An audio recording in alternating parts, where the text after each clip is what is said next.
What's going on, everybody? Welcome back to another episode of The Loud Bostonian. Today, I'm going to be giving my thoughts of all that crazy shit that came out of Star Wars Celebration. Basically, everything evolving around the new Star Wars movie that's coming out. Everybody knew Star Wars Episode 9 was coming out at the end of this year. We didn't know the title. We didn't know the plot. We really didn't know anything. This is coming off the heels of The Last Jedi, Episode 8, which was the most controversial film ever released in the Star Wars canon universe. It was met with a lot of hate because it basically split the fan base down the middle. Some fans really enjoyed what Rian Johnson did. Others couldn't stand what he did. I fall in the category of people who did not like what Rian Johnson did with Episode 8. I did not like what he did with Luke. I did not like what he did with Snoke. I did not like what he did with the Rey's parent thing. I didn't like anything that he did at all. And I know it was his movie, and J.J. Abrams stepped away after The Force Awakens and said, I only want to do the one. And there was really no connection. There was really no guideline. They did not plan out this trilogy in a way that it was like, this is what you need to do, and this is where you need to get to. What they did was they gave the filmmakers the opportunity to tell their own story, kind of in the sandbox of what what J.J. Abrams had set up.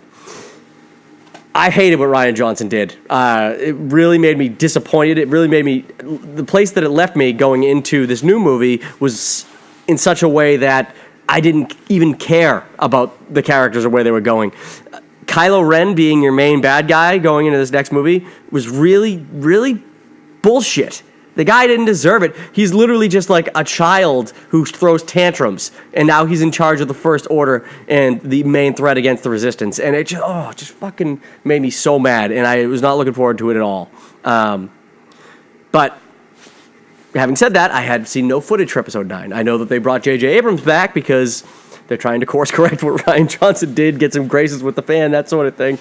And J.J. Abrams has come out and said as much as that he's going to respect what Rian Johnson did, but that there's going to be some things that he's going to do in this movie that not turn around what Rian Johnson did, but expand on it, which to me kind of means that he's going to just interpret things his own way and maybe address some things that were wrong in Episode 8 that he wouldn't have done had he done the whole trilogy. So I was looking forward to that, at least. I figured JJ could probably save this thing. So Star Wars Celebration comes. They bring out the panel. They bring out Kathleen Kennedy. They bring out J.J. Abrams. They're talking about the movie. They're very excited about it. They bring out the cast. They bring out Billy D. Williams, who I didn't know how much I needed Lando back in this franchise until I saw Billy D. Williams on that stage. I fucking love that guy. And Stephen Colbert, who was the host, even asked him, was it hard for you to get back into being Lando again? And he goes, get back into being Lando? Lando never left, and I love that. He is Lando, so I love that. I was so glad that he's back in this franchise. So obviously the panel wraps up with all these questions, and then do you guys want to see a trailer? Of course. Who the hell doesn't want to see a trailer? So they drop this trailer for the new Star Wars movie, Episode 9. No title revealed yet, and it basically starts off with Rey in the desert, heavy breathing. This seems to be the cue for the last two reveal trailers for these movies, but she's training in the desert, and she whips out her lightsaber. You see TIE fighter coming across the desert at her. She runs in the other direction. It comes real close, does a backflip over it. I presumably extends a lightsaber, cuts that thing in half. And then it's a bunch of other shots of all the other characters. You see Lando back. You see all this stuff, and it's really cool. It's setting it up, and I admittedly was excited to see the movie, just from the minimal footage they showed. Luke's doing the voiceover the whole time, saying that Rey's now she's got all the knowledge she needs. It's her fight now, and all this other stuff. But it really all culminates on this last shot of the trailer where you see Rey looking out over what appears to be, I'm assuming it's an ocean. It might just be a lake, but I think there's waves crashing. And there's a piece of the Death Star that looks like the satellite array, the ring, sitting there. Destroyed Death Star, just sitting there. And I'm assuming it's the one from Return of the Jedi, because the original one was pretty well destroyed, but and Luke says something along the lines of, just because we're not here, doesn't mean that we're truly gone. And then you hear this goddamn cackle over the background, this cackling laughter, and it's Emperor Palpatine. At first I thought it was Luke Skywalker doing his Joker laugh, but no, it was Emperor Palpatine. And it goes further to show it again, because after that ended, the trailer, the lights come back on in the theater, and Ian McDiarmid, the guy that played Emperor Palpatine in the prequels in episodes 1 through 3, he's on the stage and he says, "Roll it again," in the Palpatine voice, and they roll the trailer again. It was nuts. So they basically have confirmed that Palpatine's alive. Well, I guess I shouldn't say he's alive. They've confirmed that Palpatine, because JJ even alluded to it earlier in the press conference, saying that now they're going to come together to face the greatest evil that they've had to face thus far. And Palpatine being there has got to be it. Now, obviously, the end of Return of the Jedi, Palpatine is thrown to his death by Vader. It's the Vader redemption arc. It's the Luke being able to be the hero and convince his father arc. All this stuff comes together and Palpatine dies. But I understand that he's dead, but like it always kind of, especially after the prequels came out, he kind of alluded, he's Darth Sidious, and he alluded to his former master, Darth Plagueis, being the one who discovered how to cheat death. Now, he said that he died and only one person discovered is what he ended up saying to Anakin. But I'm kind of thinking that maybe Sidious did figure that out. So there's a bunch of rumors going around about this, and I got to tell you, I'm excited. So this excites me for how Episode 9 could end. And they do the reveal, the title reveal, which is the Rise of Skywalker, which I'll touch on in a little bit. But I want to finish up on my Darth Sidious spin here, Emperor Palpatine spin here. So there's these rumors going around for years that I've been kind of digging, and I don't know if they're true or not, but the idea is that Darth Sidious, Emperor Palpatine, his way of cheating death is kind of like he is a force leech. Like he's able to jump body to body, possessing new bodies. And that makes total sense if you think about it, because why did he want Anakin so bad? He wanted Anakin. I mean, you don't want Anakin because you want to. It's not his ultimate goal or whatever to destroy. I mean, his ultimate goal was to destroy the Jedi and all that other stuff, take control of the galaxy. But he really wanted Anakin specifically, and I think that is because he was going to be his next body choice. Obviously, it doesn't work out because Anakin gets all fucked up and becomes Vader. And he's in that machine body, and he's no use to Palpatine anymore. And then all of a sudden, in Empire Strikes Back, or I guess A New Hope, when they discover that Anakin's son and daughter have survived, Luke and Leia, suddenly the Emperor is interested in courting Luke to his side. I think it's that he realizes that the Skywalker family is so powerful that those are the perfect bodies to control. Now, obviously, it didn't work out for him because Luke was able to convince Vader to turn good, throws Palpatine to his death. My thought is that Palpatine jumps to a random host just as he's dying. Some random person inside the Death Star who manages to escape before it explodes, right? From there, he doesn't really have his full control of his body or his powers because he's in some random host, you know? But he's got other elite. The extended universe of Star Wars alludes to him having other generals and other people that he speaks to that are Force users. So my thought is that he escapes in this random body, this random host, finds Snoke and makes Snoke take over for him until he can, devise a way to get back into a body that he chooses. Now, this works out really good for the plot line of the new trilogy, right? Because he realizes that he can't take Luke. He's got no hope of taking over Luke. But then he finds out that Leia has a son, right? The whole thing is that Snoke brings Kylo Ren to the dark side, or Ben Solo to the dark side. I think that's a way so that he can get to Kylo Ren's body, And I don't know. I mean, I know it's total speculation, but it totally fits for me. It fits for me that that's his ultimate goal across this whole thing is to get a Skywalker body.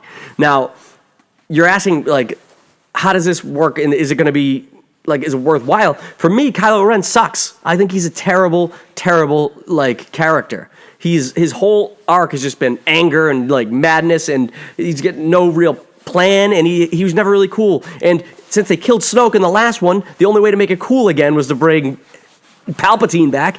And if bringing Palpatine back fits into this whole storyline because he's after, a Skywalker body, then that's really fucking cool. And this whole entire, all three trilogies are around the Palpatine plan to get to his most powerful body yet, which is clearly a Skywalker. It's already been written that the Skywalkers are the most attuned to the Force out of any Force users. So that's why this makes so much sense.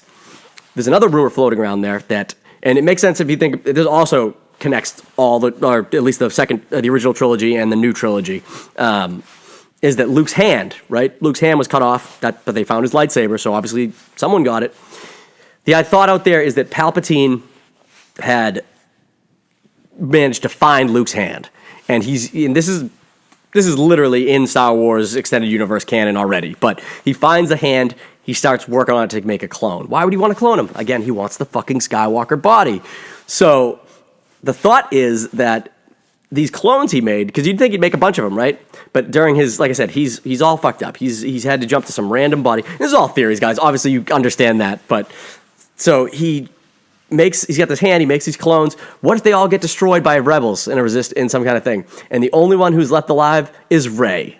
That's right. This links it all right back. Rey's parents are nobody. That's very true. If she's a clone of Luke, her parents are nobody. So that is fucking nuts. So what if that was the whole thing and the junk traders take her and leave her on Jakku because nobody can find her because it's a shitty planet. No one's going to go looking for her there. So this all links right back. And this is when the Emperor sets in the motion when Rey is taken and his clones are destroyed and he's in this dying body or whatever he's in. He then sends Snoke off to get Kylo Ren, even though it's dangerous because Luke is training him. What if that is literally the whole tie-in here, guys? That she's a clone of Luke, that she was taken from Palpatine, so he had no chance of connecting to her body, none of the other clones, the hand was destroyed, all that stuff, and then he has to go for Kylo Ren. And that is the arc of Kylo Ren, was just turned to the dark side as a result of the Emperor not being able to take a Skywalker body the way he wanted to. I think if it all ties in like that, it's going to be awesome. I really do. I think it's going to be super sick, and I would have forgiven Rian Johnson for what he did in Episode 8 if this all comes to fruition. So that's my thought on that. Now let's get into the title, The Rise of Skywalker. Obviously, Luke's dead. But I just told you. Ben Solo technically is a Skywalker. I don't think he's getting that redemptive arc. Like I said, if he's going to become just a host for Palpatine, he's definitely going to die. And even if he does get the redemptive arc at the end, he's dying. So it's not the rise of Skywalker through him. If Rey is technically a Skywalker because she's a clone of Luke, that could mean that she's the Skywalker that they're referring to. But there's another theory going around out there, and I don't know, Disney, not just Disney, Star Wars in general has got a lot of investment in the word Jedi. It's a huge marketable name, so there's no way I think they're really going to step away from that. But what if the whole arc here to end out these 9 movies is that the new Luke's dead, Rey is the hope of the future. She's going to train new Jedi, all that stuff. But what if they're not called Jedi anymore? What if they're called Skywalkers? I know you're thinking that's kind of stupid, but think about it like this. There's a whole religion based around Jesus Christ, right? Or any of the religions, right? But like Christianity is based around one guy and around his name carrying out and being the religion. It could totally make sense. This whole thing could be they could be Skywalkers moving forward. And across the galaxy, people are going to start realizing that the Jedis are now Skywalkers, and that the Skywalkers have done so much good for the galaxy. I mean, obviously not Anakin, he's a fucking murderer, but he killed the Emperor. Well, maybe not, but I don't know. So those are the only way I could see it, is that Skywalker is either the new religion that is going to be the name of the Jedi moving forward. And it kind of harkens to the Last Jedi thing with Luke, so it could make sense. But I'm not so sure about that one. I think more than likely it's going to be that it's going to be revealed that Rey is a clone of Luke, and that she is the Skywalker moving forward. Like I said, Rian Johnson had a big thing about trying to get away from the Skywalker family, and that it's not just one family that's the center of the universe for Star Wars. But I feel like JJ is going to kind of underwrite that and go right back to the Skywalkers being super important. So I don't know. Those are just my thoughts on this, guys. I am now looking forward to Episode 9. I was not before. If this theory pans out, and again, I have no idea if it will. No idea.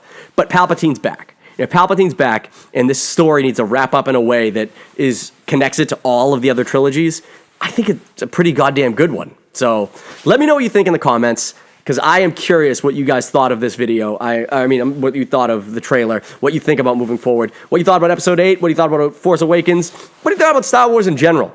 I want to hear your thoughts on it, so let me know in the comments, guys. Like the video, subscribe to the channel, and you can check me out on my new Facebook page that I'm running called Fan Friggantastic.